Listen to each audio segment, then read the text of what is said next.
Hello hi welcome to Kokila's kitchen. இன்றைக்கி நம்ம கிச்சனில் ஒரு லஞ்ச் பாக்ஸ் ரெசிபி தான் பார்க்க போகிறோம். முட்டை சாதம்.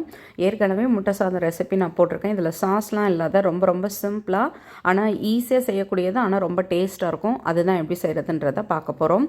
வாங்க எப்படி செய்கிறதுன்னு பார்க்கலாம். இப்போ அடுப்பில் வானல் வச்சாச்சு. இப்போ வானல் சூடானதுக்கப்புறம் நம்ம ஒரு 1.5 ஸ்பூன் அளவு எண்ணெய் சேர்த்துக்கலாம். இந்த ரைஸ் உங்களுக்கு பாஸ்மதி ரைஸில் செய்யும் பொழுது டேஸ்ட் இன்னுமே சூப்பராக இருக்கும். சப்போஸ் சாதம் மீந்து போயிட்டுனா அதில் செய்கிறது வேறு. இந்த சாதம் செய்கிறதுக்காக நம்ம ப்ராப்பராக செய்யும் பொழுது டேஸ்ட் இன்னுமே சூப்பராக இருக்கும். இப்போ எண்ணெயில் நான் ஒரு ஸ்பூன் அளவு உப்பு சேர்த்துக்கிட்டேன். ஏன்னா ரைஸ்லேயும் நான் உப்பு சேர்த்துருக்கேன். அதனால் இப்போ இதில் மட்டும் கொஞ்சமாக நான் உப்பு சேர்த்துருக்கேன். இப்போது நம்ம பொடியாக கட் பண்ணி வச்சுருக்க பெரிய வெங்காயத்தை இதில் சேர்த்துக்கலாம். வெங்காயத்தை சேர்த்துட்டு இப்போ நல்லா வதக்கிக்கலாம். வெங்காயம் இதில் பெருசாக இஞ்சி பூண்டு பேஸ்ட்டு, அதுக்கப்புறமேட்டு பட்டை கிராம்பு அதெல்லாம் நான் போட்டு செய்யலை. ரொம்ப சிம்பிளாக தான் செய்கிறது. ஆனால் டேஸ்ட் ரொம்ப சூப்பராக இருக்கும். பாஸ்மதி ரைஸ்க்கே ஒரு வாசனை இருக்கும் இல்லையா, அதுக்கப்புறம் நம்ம போடுற அந்த கரம் மசாலா அது மட்டும்தான், வேறு எதுவும் கிடையாது. ஆனால் நல்லாயிருக்கும். இப்போ பாருங்கள், வெங்காயம் இப்போ நல்லா வதங்கிடுச்சு. அடுத்து நம்ம பொடியாக கட் பண்ணி வச்சுருக்க தக்காளியை தான் இதில் சேர்க்க போகிறோம். காரத்துக்கு தகுந்த அளவு பச்சை மிளகாவை நம்ம எடுத்துக்க வேண்டியதான்.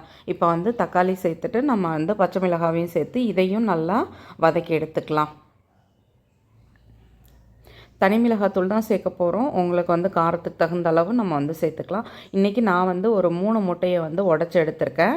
இப்போ இந்த தக்காளியெல்லாம் நல்லா வதங்கினதுக்கப்புறம் கொஞ்சமாக தனி மிளகாத்தூள், அதுக்கப்புறம் கொஞ்சமாக கரம் மசாலா, சிக்கன் மசாலா, இந்த 3 தூள் தான் சேர்த்துருக்கேன். சேர்த்துட்டு இதை நல்லா மிக்ஸ் பண்ணிக்கலாம். முட்டையை ஊற்றிட்டு அதுக்கப்புறம் மசாலா போட்டிங்கன்னா அந்தளவுக்கு அதோட பச்சை வாசனைலாம் போகாது. அதனால் இந்த எண்ணெயிலே இருக்கும் பொழுதே நம்ம மசாலாவெல்லாம் சேர்த்துட்டு அதுக்கப்புறம் நம்ம உடச்சி வச்சுருந்த முட்டையை நல்லா கலக்கிட்டு இது கூட சேர்த்து இதை போட்டு ரொம்ப பொடி மாஸ் மாதிரி ஆக்கக்கூடாது. லைட்டாக இதை சிம்லே வச்சு இந்த மாதிரி இதை பொறுமையாக கொஞ்சம் பெருசாக வர மாதிரி பொரிச்சிக்கணும். நம்ம ஹையில் வச்சு போட்டு கிண்டன்னு கிண்டினோம்னா அது அப்படியே பொடியாக தூளாக போயிடும். அது அந்தளவு நல்லா இருக்காது உங்களுக்கு ரைஸு. இப்போ பாருங்கள், பொறுமையாக நான் சிம்லே வச்சுட்டு இதை மாதிரி செய்யும் பொழுது அது அப்படியே நல்ல பெரிய முட்டையாக வரும். அந்த மாதிரி நம்ம பொரிச்சு எடுத்துக்க வேண்டியதான். இப்போ பாருங்கள், சூப்பராக நம்மளோட முட்டை ரெடியாக போகுது. முட்டை பாருங்கள், இந்த மாதிரி நம்ம பொரிச்சு எடுத்துக்கணும்.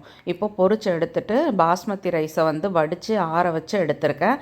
இப்போ இந்த ரைஸை இதில் நம்ம சேர்த்துக்கலாம். ரைஸ்லேயே நான் கொஞ்சமாக உப்பு போட்டு தான் வடித்து வச்சுருக்கேன். அதனால் நம்ம உப்பு தேவைனா தான் சேர்க்கணும். ரைஸில் உப்பு, மசாலாவில் உப்பு இருக்குது. அப்புறம் நிறையா சேர்த்துட்டோம்னா அப்புறம் கறிக்க ஆரம்பிச்சிரும். இப்போ நம்ம ஆற வச்சுருக்கிறதுனால இங்கே பாருங்கள், நல்லா நீளமாக உதிரியாக அழகாக வந்திருக்குது. இப்போ இதை நல்லா நம்ம மிக்ஸ் பண்ணி எடுத்துக்கலாம். இப்போ இதில் நான் கொஞ்சமாக மிளகுத்தூள் தான் சேர்க்க போகிறேன். உங்களுக்கு தேவைன்னா சேர்த்துக்கோங்க, வேண்டானா விட்டுருங்க. மிளகுத்தூள் சேர்க்கும் பொழுது கொஞ்சம் அடிஷ்னலாக வாசனை நல்லாவே இருக்கும். சாப்பிட்றதுக்குமே ரொம்ப நல்லாயிருக்கும். அந்த முட்டையோட ஸ்மெல்லாம் கொஞ்சம் அடிபட்டு போகிற மாதிரி இருக்கும். ஸோ நம்ம காரத்துக்கு தகுந்த அளவு நம்ம மிளகுத்தூளும் சேர்த்துட்டு இப்போ எல்லாத்தையும் நல்லா மிக்ஸ் பண்ணியாச்சு. மிக்ஸ் பண்ணதுக்கப்புறம் லாஸ்ட்டாக கொஞ்சமாக மல்லித்தழையை போட்டு இறக்க வேண்டியதான். நம்மளோட சூப்பரான முட்டை சாதம் ரெடி ஆகிடுச்சு. இப்போ பாருங்கள், இதை நம்ம பாக்ஸில் மாற்றிட்டு பார்க்கலாம். போட்டு ரொம்ப கிண்டக்கூடாது. கிண்டுனா ரைஸ் எல்லாம் உடஞ்சிடும். அதனால் கொஞ்சம் பொறுமையாக இதை கொஞ்சம் ரைஸ்க்கு வலிக்காத அளவுக்கு கிண்டினா தான் நமக்கு நல்லா நீளமாகவே ரைஸ் இருக்கும். ரைஸ் நம்ம குக் பண்ணும் பொழுது ஒரு 85 to 90% குக் ஆனால் போதும். ரொம்ப ஃபுல்லாக அதை வேக வைக்கணும்னு அவசியம் கிடையாது. வேக வச்சுட்டு நம்ம ஆற வச்சு வேக வச்சு எடுத்துக்கிட்டால் தான் நம்ம ரைஸ் நமக்கு கரெக்டாக இருக்கும். ஃபுல்லாக குக் ஆகிடுச்சுன்னா ரைஸ் அவ்வளோ உடஞ்சி போயிடும். இந்த மாதிரி உதிரியாக வராது. மெயினாக அதுக்காக தான் நம்ம அந்த மாதிரி வடிக்கிறது. இப்போ பாருங்கள், மல்லித்தழையெல்லாம் போட்டு நல்லா சூப்பராக மிக்ஸ் பண்ணியாச்சு.